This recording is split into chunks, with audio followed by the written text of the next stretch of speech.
TCE Notícia está de volta. Estamos conversando sobre a pesquisa Accountability e a governança pública, que abrangeu as contas de governo e os pareceres prévios dos 26 estados e do Distrito Federal. Aqui no estúdio, recebemos Gessilda Esteves Silva, assessora da Secretaria-Geral de Administração do TCE Rio de Janeiro. Bom, finalizamos ali o primeiro bloco falando um pouquinho sobre os pareceres prévios, né? Emitidos pelo Tribunal de Contas do Estado, enfim, pelos tribunais de contas. E eu queria saber se houve dificuldade no acesso aos dados para o desenvolvimento da pesquisa, aos dados desses pareceres. Bem, o que a gente tem, Marcela? Dificuldade, eu diria que não. Até porque, assim, no meu caso especificamente, eu já sou uma profissional experimentada, são mais de 20 anos de casa, a gente já conhece onde localizar as informações.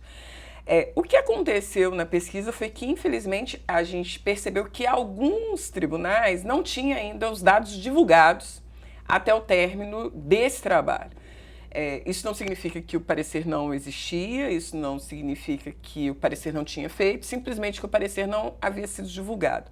Como um dos pressupostos do trabalho era fazer justamente um trabalho na perspectiva de cidadã, nós nos valemos dos acessos aos sites de cada tribunal. Então, o protocolo de pesquisa foi www.tce, ou só tem um tribunal que eu acho que é www.tce.estado, a sigla do estado, .gov.br. Somente o estado de Roraima que é www.tce.rr.leg.br. Então, nós acessamos os sites dos tribunais, depois nós colocamos algumas palavras-chave, por exemplo, contas de governo, contas de gestão, prestação de contas do executivo e tentamos localizar, a partir dessas palavras-chave, os pareceres prévios, ou parecer prévio, também foram palavras-chave que nós usamos, e nós conseguimos localizar. Uma dúvida, vocês acessaram como cidadãos ou como... Não. Isso foi fez parte do protocolo de pesquisa. Eu fiz questão de não ter acesso a nenhuma informação privilegiada. Como, estamos fazendo um benchmark, tipo, Sim, de dizer... Não. Nós, como cidadã, no meu caso, né, entrei nos sites dos tribunais e fui tentar localizar a informação. Em todos os tribunais em que a informação estava disponível, nós não tivemos dificuldades em localizar. O que mudou foi o protocolo de pesquisa. Em 4 passos, alguns tribunais eram 8 passos para a gente conseguir localizar as informações. 8 passos, leia-se a quantidade de links que a gente tinha que acessar até chegar no arquivo parecer prévio. Então, para os pareceres disponíveis, não tivemos dificuldade. O único tribunal, havia um tribunal que tinha os pareceres prontos, mas eles não estavam disponibilizados na internet. Para esse tribunal, como os outros que não estavam, nós usamos o mesmo protocolo de pesquisa. Nós entramos, nos identificamos como pesquisadores, né, porque eu tenho um grupo maior, não estou fazendo a pesquisa sozinha, nos identificamos como pesquisadores e encaminhamos uma solicitação para as ouvidorias. Dos tribunais que não tinham dados disponibilizados, um tribunal informou que tinha os dados, mas que por alguma questão interna, os dados não estavam divulgados, mas não tivemos nenhum problema em ter acesso. Inclusive, não houve nem a necessidade de eu me identificar como profissional do tribunal. Apenas me identifiquei como uma pesquisadora que estava tendo uma pesquisa financiada pelo TCE e que precisava dos seguintes dados. Não tivemos problema algum com os dados que estavam disponíveis. Foi bem fácil até. Você acredita que a transparência, já houve mais resistência em relação à transparência na administração pública? Eu não tenho dúvida que, como eu falei no primeiro bloco, a lei de acesso à informação ela foi fundamental nesse processo. A gente percebe nitidamente uma mudança na disponibilização de informações. É bem verdade que não que eu esteja puxando sardinha para o nosso lado, mas o Tribunal de Contas do Rio já está avançado nesse aspecto já há quase 2 décadas, né? Os dados, por exemplo, municipais, você encontra desde 96, todos digitalizados no site do tribunal. É obrigatório? uma É dúvida. obrigatório. Algumas, não são todas, mas algumas informações relacionadas a demonstrações de natureza contábil, financeira, orçamentária, patrimonial, é obrigatório que esses dados estejam disponibilizados nos sites, nos respectivos sítios eletrônicos, isso sim. O Tribunal do Rio já vem na vanguarda desenvolvendo esse tipo de trabalho já há algum tempo. Mas o que a gente percebe é que com a lei de acesso à informação, de fato, as informações se tornaram muito mais disponíveis.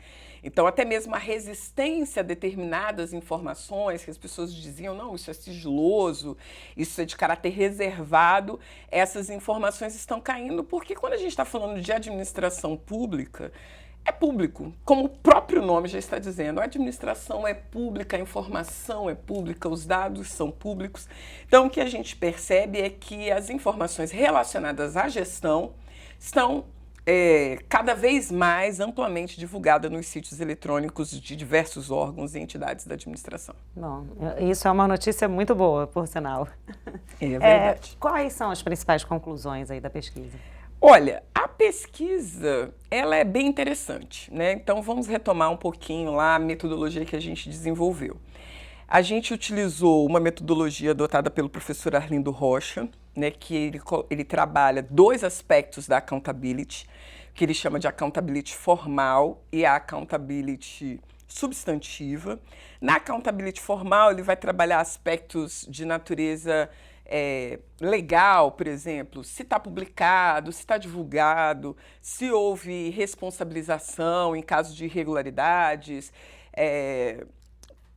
questões de natureza mais formal. Na substantiva, ele trabalha outros aspectos, tipo questões relacionadas à participação da sociedade, questões relacionadas a interesse público, enfim, ele trabalha outras dimensões. Então, nós trabalhamos uma metodologia que trabalhou integralmente o método adotado pelo professor Arlindo. Nós pegamos também uma metodologia que discute indicadores de governança numa tentativa de se assemelhar aos indicadores de governança corporativa que a gente tem hoje na iniciativa privada para as grandes corporações. O TCU, em 2014, desenvolveu um manual de governança pública, onde ele dá alguns indicadores.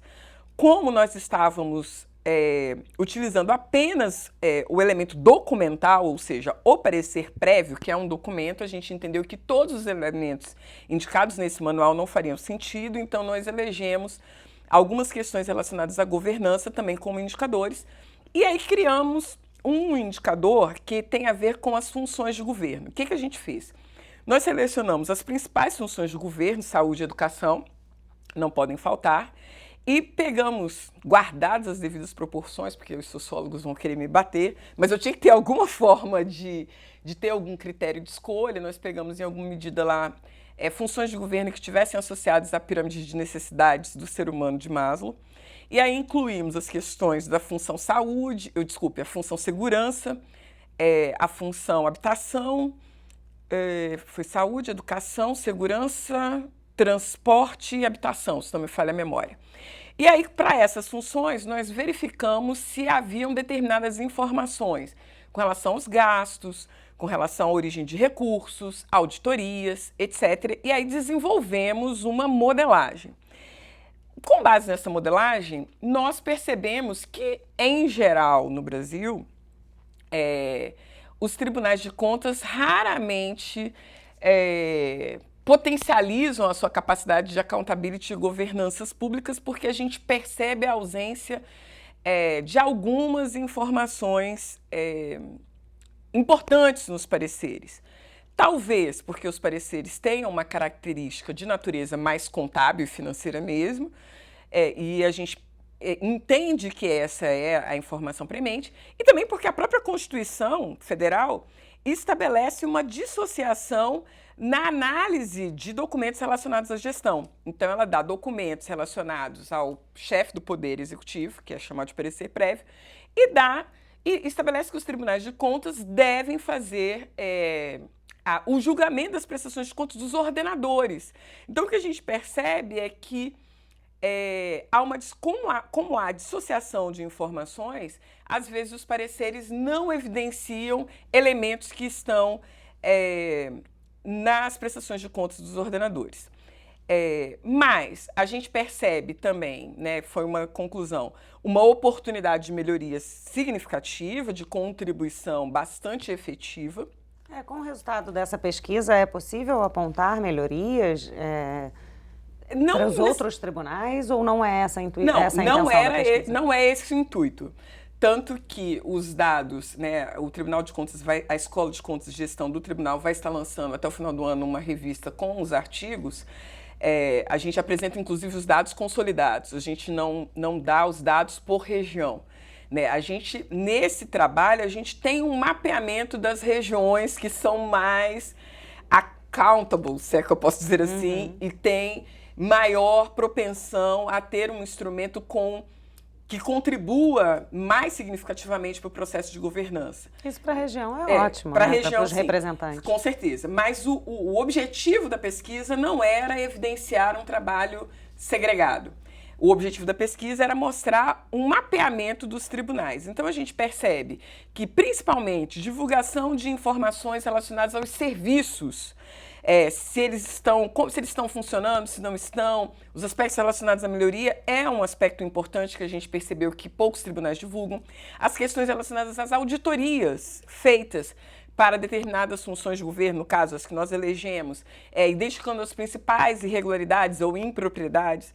A gente percebe também que essas informações, nos relatórios, consta apenas a informação de que está sendo tratado no processo X, então, quer dizer, o cidadão acaba tendo que buscar várias informações, mas, assim, por outro lado, a gente ficou bastante feliz com o resultado, principalmente com o resultado do nosso tribunal, que é um dos tribunais que tem o melhor desempenho. Não o melhor, mas está entre os tribunais que mantêm o melhor desempenho. Olha o sorriso dela no rosto. Não, orgulho total de trabalhar nessa casa. Que coisa boa. Agora, falando um pouquinho, como você classifica a abertura de novo? Como você classifica a abertura para que diversos acadêmicos... Acadêmicos mesmo? Pode ser. Para que acadêmicos de diversas instituições. Como você classifica a abertura para que acadêmicos de diversas instituições possam participar como parceiros dos servidores nos projetos financiados pelo programa de pesquisa? Olha, essa foi uma inovação que o Tribunal de Contas do Rio, por isso que eu tenho orgulho e eu fico muito feliz. Foi uma inovação que o Tribunal de Contas do Rio trouxe para projetos de pesquisa. Ele não é o primeiro Tribunal de Contas a desenvolver projetos de pesquisa, mas foi o primeiro a permitir a coparticipação de parceiros externos. No meu caso, o nosso projeto foi desenvolvido com uma professora da UFRJ, do programa de pós-graduação em Ciências Contábeis, a professora Fernanda Filgueiras, e também foi desenvolvido com o professor João Felipe Sauer-Braun, que é do programa de pós-graduação em Administração da Unigran Rio. A parceria com eles foi fundamental justamente para oferecer um olhar diferenciado, uma vez que eu, como pesquisadora inside, né, então eu tenho aquele olhar muito fechado em relação à característica de trabalho do tribunal, até porque são mais de 20 anos trabalhando lá dentro. É um olhar de fora, né? Sim, então a gente ter parceiros externos com um olhar externo a um assunto que pode ser de interesse, porque note, o projeto de pesquisa não significa que o tribunal vai acolher na íntegra as conclusões do meu projeto e dos outros colegas. Foram 6 projetos aprovados. Mas é uma possibilidade, ou seja, sinaliza que a instituição está preocupada em perceber como os próprios funcionários e parceiros externos estão olhando os assuntos de interesse da casa. Bom, agora eu vou pedir, já estamos chegando ao final do programa, vou fazer mais uma pergunta, vou pedir para você ser objetiva. Ok, eu falo muito, desculpa. Nada, imagina, isso é ótimo, inclusive. Qual a importância do programa de pesquisa do TCE Rio de Janeiro para o aprimoramento da administração pública, Gessilda? Olha, o programa ele é fundamental, principalmente porque ele permite, de uma maneira muito tranquila, tranquilo, acho que é a melhor expressão, que profissionais pesquisem assuntos que sejam de interesse da casa, sem aquela pressão de ter que colocar o projeto em funcionamento. É a oportunidade que você tem de fazer o erro e acerto. É a oportunidade que você tem de, como pesquisador, primeiro, visualizar como esse tema vem sendo tratado no Brasil e no mundo. Segundo, as oportunidades de melhoria que aquilo pode produzir para algum processo operacional da casa. e entregar um resultado. Se a casa entender que aquele projeto é um projeto importante, que deve ser abarcado, ótimo. Se não, a própria comunidade científica tem um outro olhar sobre um determinado tema a partir da perspectiva de um pesquisador inside do Tribunal de Contas. Perfeito. Muito obrigada pela participação, obrigada pelas informações. Imagina, agradeço a você, Marcela, é sempre um prazer estar com vocês aqui. E o TCE Notícia de hoje fica por aqui. Para assistir novamente a este programa, acesse www.alerj.rj.gov.br. Muito obrigada pela sua companhia. TV Alerj, o canal do povo fluminense. Até a próxima.